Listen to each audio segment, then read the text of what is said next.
Hi there, and welcome to day 15 of the 100 Days Python Programming Challenge. My name is Fumilayo, and today I will be showing you how you can perform basic arithmetic operation and how you can use the math model to solve simple math problem. Yes, you can solve math problem with Python. Let's go to the screen.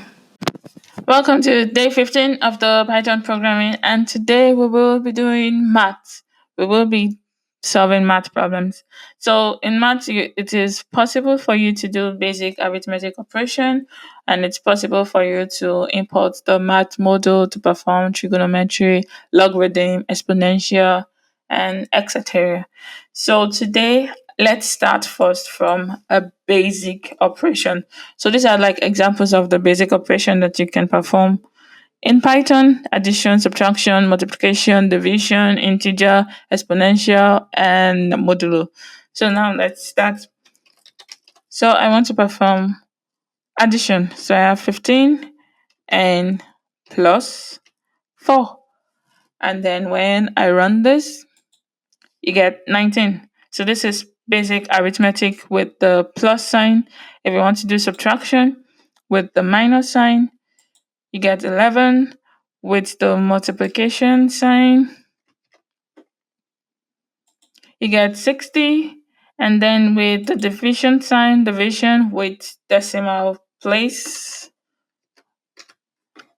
you run this, you get 3.75. And then if you want to get just the integer, that is the floor division.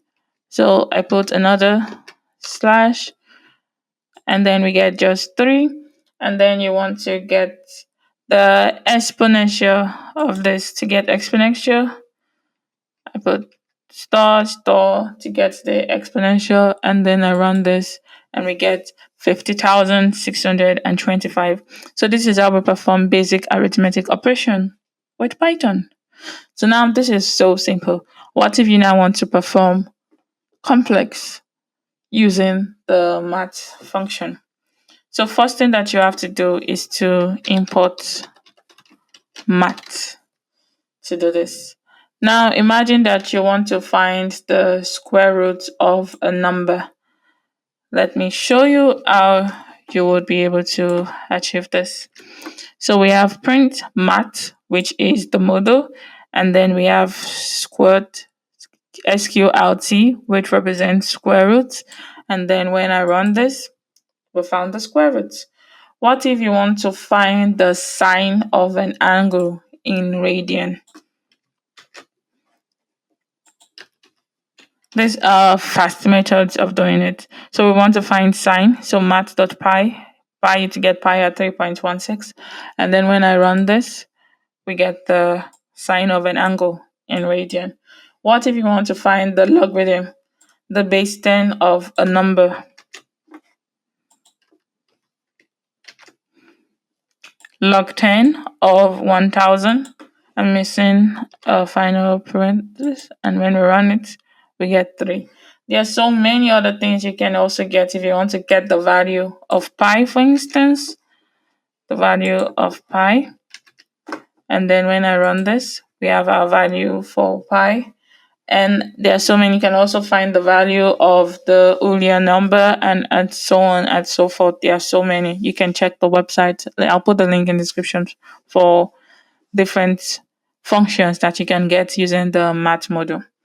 So now the commonly used math function, we have you can use the square root, which will return the square root of a number.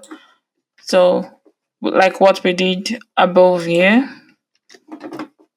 and this would give us 5. And then we can always find the power, the raised to the power. So imagine I want to do 2 to the raised to the power of 3. That is 2 times 2 times 2, which would give us 8. So math.pow for power, sqrt for square root. And then what of factorial? If you want to find factorial, for example, 5, that is 5 times 4 times 3 times 2 times 1. You would also use math.factorial to do that. And you would get 100. 120. And you can also find the constant values. So math.py and math.e would give you the constant values of numbers. So we already got the constant value of pi earlier. So let's do for the constant value of Julia.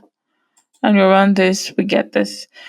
You can also do rounding and precision functions. So we can round to a number of decimal places. We can also return the largest integer less than equal to, or you can return the smallest integer. So let's round to 2 decimal places. If I want to round to 2 decimal places, x is the value you want to round, while n is the number of decimal places you would round up to. So I want to round this up to 2 decimal places, so we have 5.68. And then when I run this, 5.68. So what if I want to do floor? I want to round down. Let's also see that. Maths.floor, and then I get 3. Because you're rounding down, so this doesn't get rounded up to 1, it gets rounded up to 0 because you're rounding down. And what if I want to round up? So that is floor and ceiling. So ceiling, if I want to round up, and then I get 4 because I've rounded up this 1 to 1, and then you get 4. Added the 1 to this. So with the math function, we can perform arithmetic operation. We can do basic arithmetic without even importing the math function by simply using the symbols. And with the math function, we can find square root, we can find the sine of an angle, we can find the logarithm, we can find the value of pi, we can find power, we can do factorials. There are so many more that we can do with the math model. So these are practice questions for you to try out. Let me know your solution in the comment section. That's it for this video. Do not forget to like, to subscribe, to share, and to leave a comment. And the link to the notebook that we worked on is available in my GitHub. Link is in the description. Thank you very much for watching this video, and I'll see you tomorrow.